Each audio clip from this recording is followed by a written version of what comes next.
What's going on, everybody? Welcome to the NS9 Postgame Show. I am Jim. With me is Neil.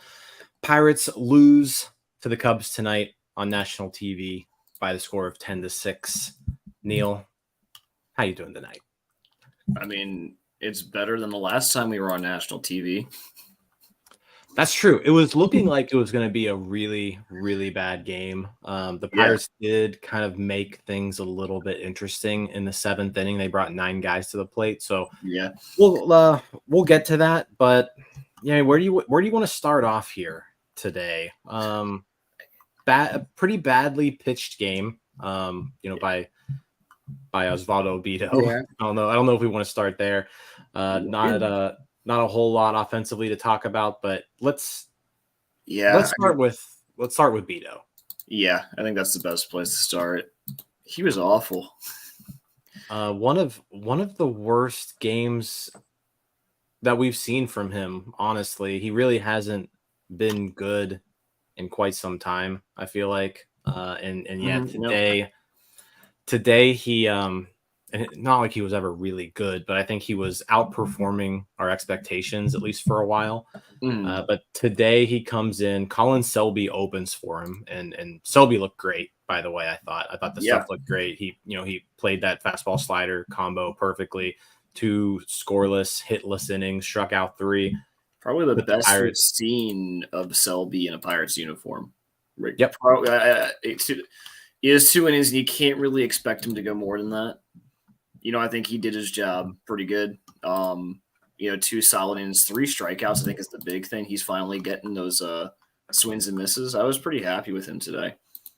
Yeah, I thought he looked really good, and he put the Pirates in a pretty good position here. Like, don't get me wrong, I hate the whole opener follower strategy.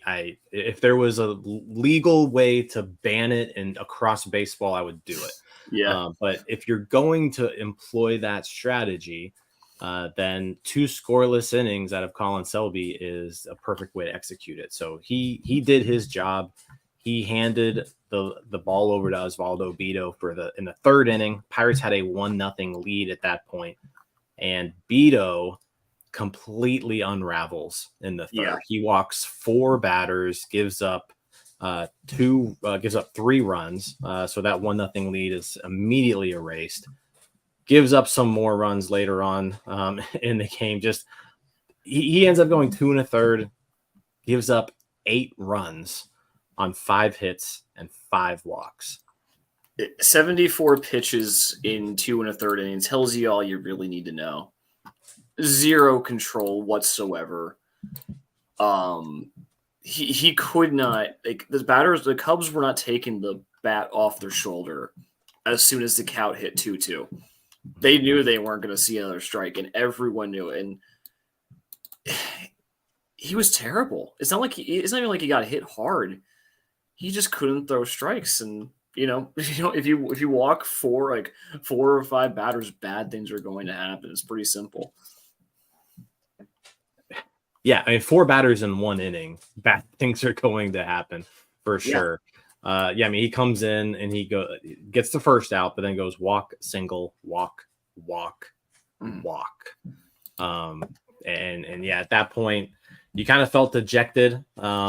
He came back out there for the 4th and got a 1-2-3 4th, but then came back out for the 5th and unraveled even more. He gives up 5 runs in the 5th inning. And by that point, it's now 8-1. And like I said, Pirates made this thing a little interesting, but game's 8-1, and for all intents and purposes, it was over at that point. Yeah, like if you put up 6 runs and you lose the game, like that is a sign that the pitching was it wasn't there. And These bullpen games have worked better than I ever thought they could have for an extended period of time. But this is what happens when you actively choose to not roster any starting pitchers. I really hope whoever we got in the Rich, not to say he was good, but whoever we got in the Rich Hill trade, they better be something. Like Jackson Wolf. Christian Wolf better be the best damn starting pitcher we've ever seen, because this is a direct result. Like we don't have any arms, and people are blaming Shelton tonight, for leaving Beto out there. But what else is he supposed to do? He has 3 bullpen games a week. He has to manage the bullpen somehow. I don't get this roster. This loss is completely on roster construction, in the fact that we can't even roster a normal pitching staff. I'm gonna let your blatant defending of Derek Shelton when he doesn't really deserve it. I'm gonna let that go for today. I am going to agree with you though. Like, losses like this are 100% the fault of Ben Cherington, and it's like you mentioned, it's roster construction. The Pirates have 2 starting pitchers. We talked about it before, maybe 3. Yeah, but they're basically going with this opener strategy 3 out of the 5 times through the rotation. And I'm sorry, like, that's just not a sustainable way to get through a regular season of baseball, a 162 game season. You just can't employ that strategy and be successful. So the complete lack of development of starting pitchers from this organization over the last couple of years, every single starting pitching prospect that has come up to the majors has been a complete and utter failure. In the last 2 years.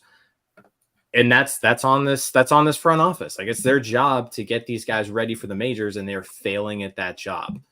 The only 2 starting pitchers you can really rely on, one's a holdover, and another one was completely developed by the St. Louis Cardinals. So like you've got also bad at pitching development. Let's not Johan Oviedo is succeeding despite any development. Like, I swear, if he goes to another team, he's going to be like an all-star pitcher, because like he's now been in the Cardinals organization, who they just got rocked for 12 runs tonight, I think, and the Pirates, who ruin every prospect pitcher they touch. So yeah, and I like Oviedo. Like I do too. I like him. But I do too. He's a baller. And I like him in the rotation. I know like a lot of people want to move him to the bullpen, but like looking at this, I have no idea how you move him to the bullpen. Like, he has to be a starter for us. Oh, he's a starting pitcher. Yeah, like he's a starting pitcher. Like, even if he's a back end starter, he's a starting pitcher. But yeah, I mean, back to the game again. Osvaldo Bido, his worst outing as a Pirate by far. Yeah. Season ERA now up to 6.36. When he initially got called up, I was pretty hard on him. Like, I'm not gonna lie. Like, I kind of apologized for it, because he did kind of show that he was serviceable for a while. But I think we're now seeing just really like who Osvaldo Bido is, and that is just simply he's not a major league pitcher. I can never get the energy to get mad at Osvaldo Bido, because it is not his fault. He is being asked to pitch this much in the major leagues. He is doing the best that he can, and God bless him for it. He's going to get the health care for life. He's got the MLB minimum salary. Like, good job for him, but he has no business being on this roster. Well, I think that's the thing. Like, he actually probably has business being on this roster. It's just any other roster. I don't think probably so. I legitimately think that we might have better options in AAA right now. Like, I don't know. But maybe. But like, again, can't get mad at him. He's kind of like the Josh Van Meter this year, where like he's out there all the time when he really shouldn't be. But that's just who the players that we have. Yeah, that's a good comparison. Barucki comes in. I mean, the rest of the bullpen kind of kept the team in it. Barucki with an inning and 2/3 scoreless. Strisny with an inning, a scoreless inning. Thomas Hatch pitches a scoreless 8th, but then kind of game over in the 9th when he gives up those 2 runs, to make it 10-6. But what do you think about Thomas Hatch? We've seen a little bit of him now. I think he's pitched 12 innings or so since being acquired. I want your thoughts on him because I think he's a little bit interesting. He's interesting, but here's my worry. His fastball is unusable. You can the reason he found success here at first because you basically told him, hey, stop throwing your fastball, just throw your changeup cutter combination, and it was kind of working. But I think any pitcher in the majors is really going to struggle if their fastball isn't playable. And so he's intriguing because I like the changeup, I like his cutter. I don't know how sustainable it is once hitters start sitting that, though, even as a reliever. Yeah, I think you hit the nail on the head. Like the changeup definitely makes him interesting because just having a really good feel of that pitch is rare, even at the major league level. And his changeup is like legitimately a pretty good pitch. I agree. The cutter I like too. I feel like he has a decent amount of he can be one of those like reverse split kind of guys out of the bullpen, like because of that pitch mix, like cutter in on the hands of lefties, change up against lefties too, going out like down and away. I like that, but like you mentioned, the hard stuff is kind of where he's going to get beat, and that's where he got beat today. The 2-run double that kind of put the game out of reach. That was on a sinker. Yeah, sinker left like right over the inside part of the plate. Yeah. And I think I said this last time. I know we don't like the opener. I'm pretty much on board with you. I like the idea of having Thomas Hatch or Andre Jackson partner with someone like Bailey Falter, because I don't think Bailey Falter's ever going to be a guy who's going to be like a reliable, go out there, give you 6 innings. I like having him as a guy who can pitch you 2 or 3 innings, hand the ball off to Falter. And I think that's something you can work with. But I trust Andre Jackson. I think the stuff with Jackson is there more than Thomas Hatch. But I like them in like that specific role. But in terms of anything else, I don't know where else you can really use a Thomas Hatch on this team. He doesn't have the stuff to be a back-end bullpen guy. At least in my eyes. You can disagree. I agree with you on that. So unless you're, I also don't know, how do you roster 2 piggybackers going forward?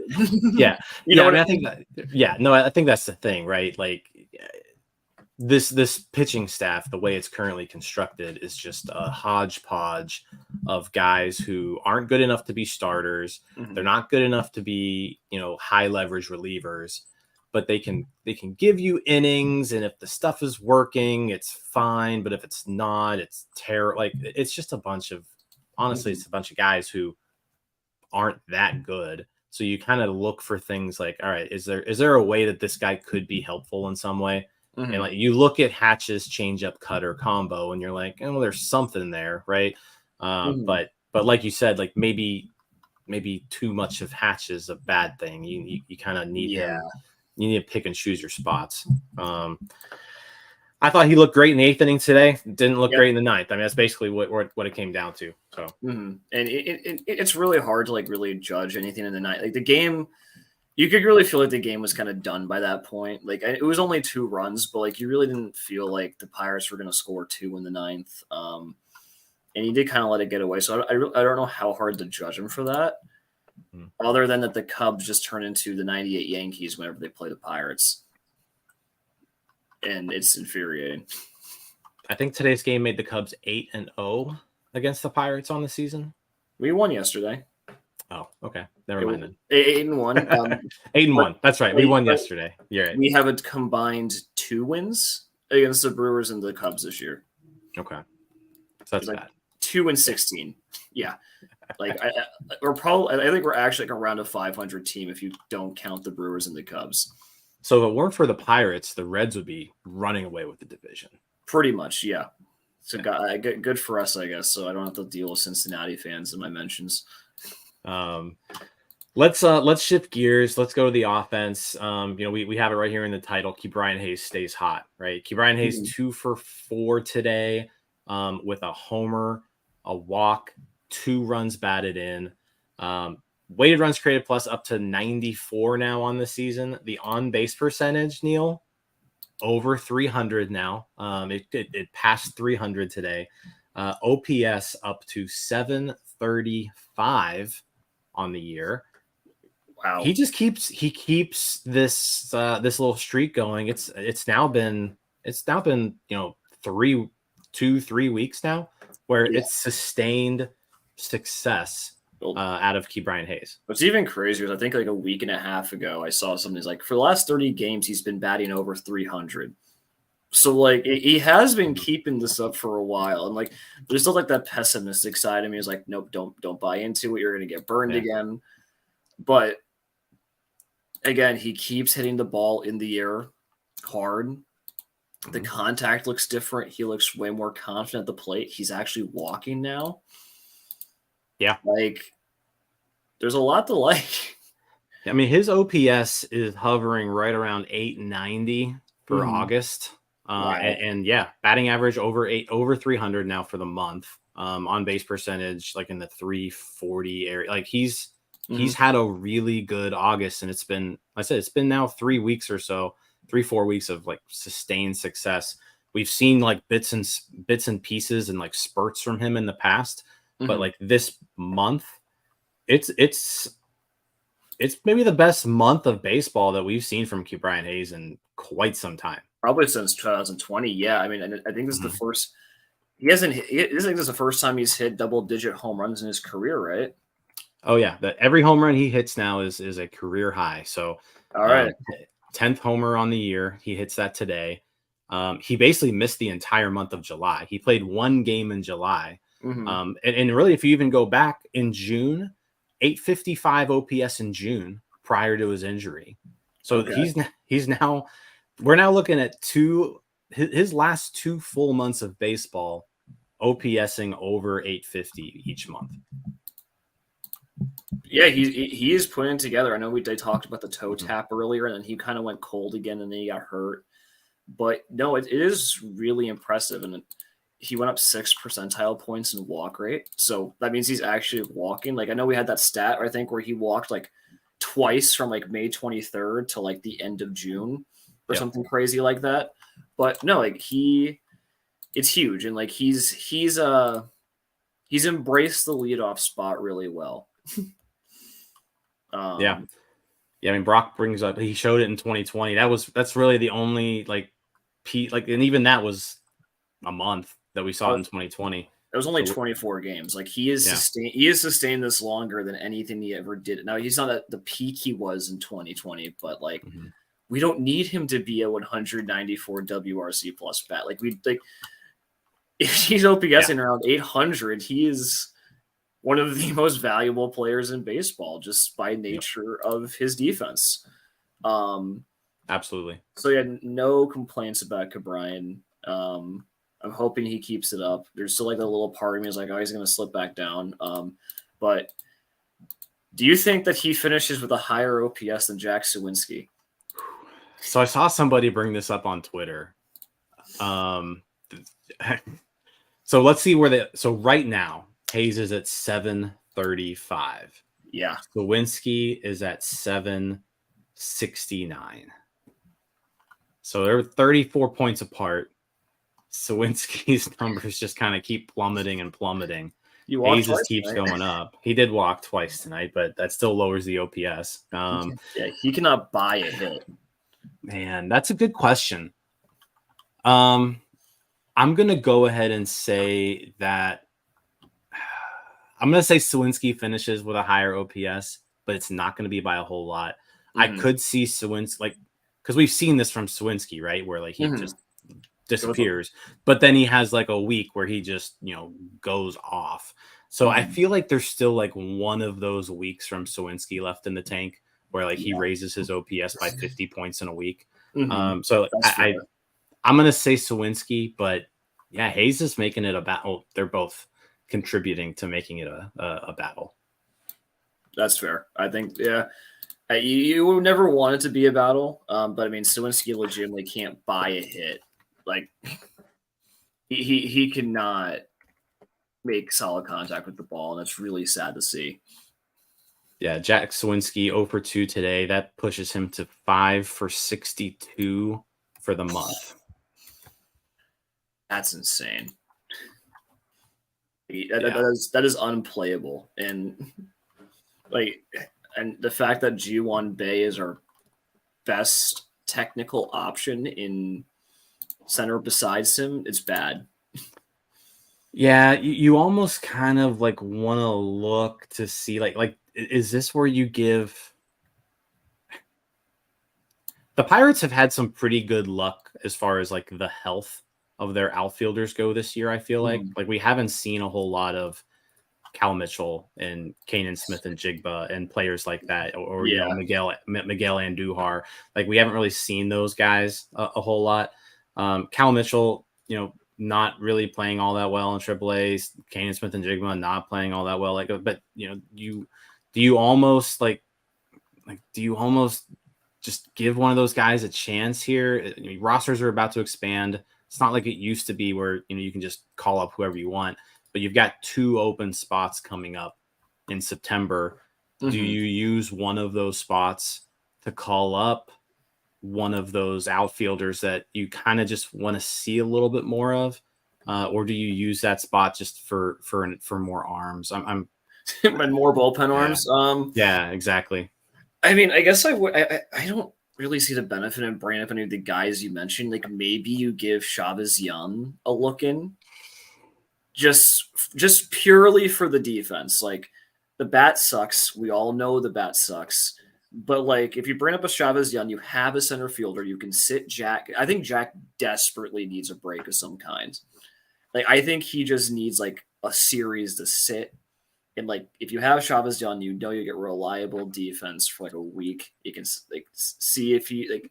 Do you know what I mean? Like, I feel like I don't know what you mean. No, I'm going to disagree on like Chavez Young shouldn't be anywhere near this team. I mean, ever. No, but like I don't know. Like I'd rather see Chavez Young than watch Bae like fumble around his jumps in center field. I'm also biased against him, so you know, there's that. I don't know. I don't know what there's like no. It's just frustrating. You know, like I said, we're in this 4th year of this rebuild, and there are so many people either on this roster or in AAA that have just nothing to do with the future of this organization. Yeah, no, and that's the frustrating part. We don't have a reliable center fielder. I like Jack on the corner. I don't really like him in center. We're playing a catcher in right field when he's not hurt. We don't really have a first baseman on the roster. Hurt. Yeah, sorry. We don't really have a first baseman on the roster. I know Alfonso Rivas is technically a first baseman, but like not really. 90% of our pitching staff are bullpen arms. Our top pitching prospects are shunted into AAA because they can't pitch anymore. Like, it's bad. It's you just want like one guy. Like, can one guy do something? Like that's in like, you know, I like Peguero, but like even he's like struggling. He's a rookie. He's going to struggle. Like you can't.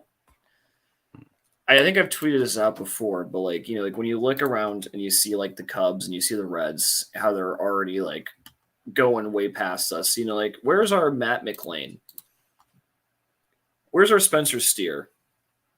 Where's our Will Benson? So you just keep going down the list. Yeah, like where are these success stories? Because they're not happening. You know, ND struggles at the plate. Peguero struggles at the plate. Davis has been struggling. You had to send down Nick Gonzalez. Like the development has not been good this year. And I know rookies struggle, and I don't want to judge the players, but like, where is the success? Who is taking it like the bull by the horns? Does that make any sense? Yeah, no, I think, and you can point to I think Endy and Peguero and say like, you know what, they're doing fine, right? And Endy's actually doing more than fine. I think like Endy's played pretty good defense. He's holding his own at the plate. You know, he's had a couple rough games here in a row, but like it's like 2 or 3. I'm not worried about Endy. Peguero is a guy who I think the weird thing about Peguero is he's like losing playing time. G1 Bay is playing more than Peguero right now. Alika Williams is playing every single day, and Peguero's had 3 off days in the last week. So like I'm a little confused about that sort of stuff. Like why are we playing the guys who don't have a future in this organization over Peguero? Yeah. And if the Pirates think that Alika Williams is like a part of this team's future, then we need to reassess what this front office is thinking, because that's stupid. If the only reason the only thing I could guess is that, one, they don't like Peguero at shortstop, which I think is honestly fair.